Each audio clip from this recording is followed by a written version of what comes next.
Rainy సీజన్లో అందరికీ favourite అయిన స్నాక్ బజ్జీ.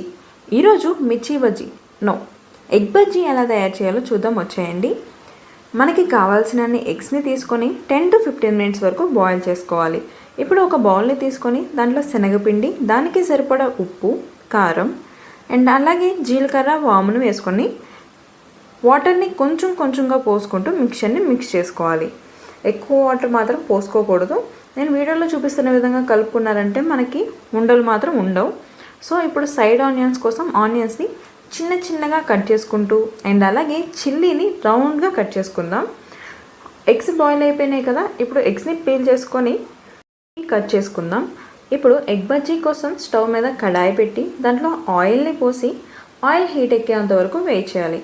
మనం హాఫ్కి కట్ చేసుకున్న ఎగ్స్ని తీసుకొని దాన్ని పిండిలో వేసుకొని ఆయిల్లోకి వేసుకోవడమే. చూస్తున్నారుగా వీడియోలో చూపించిన విధంగా ఎక్కడైతే మన ఫింగర్స్ ప్రెస్ అవుతున్నాయో అక్కడ పిండి పోతుంది.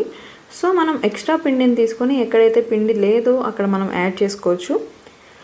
ఇవి గోల్డెన్ బ్రౌన్ కలర్లోకి వచ్చిన తర్వాత మనం సైడ్కి తీసేసుకోవడమే. టాపింగ్ కోసం పీనట్స్ అంటే వేరుశనగకాయలని తీసుకొని డీప్ ఫ్రై చేసేసుకోండి సేమ్ ఆయిల్లో. అది వాటిని పక్కకి తీసుకొని పెట్టుకున్నామంటే మనం ఇప్పుడు డ్రెస్సింగ్ చేసుకోవడానికి ఈజీ అవుతుంది.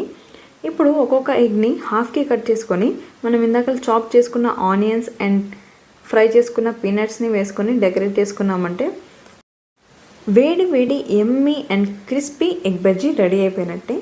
ఇలాంటి మరిన్ని కుకింగ్ వీడియోస్ కోసం మన ఛానల్ని సబ్స్క్రైబ్ చేసుకోవడం మర్చిపోకండి. Thank you.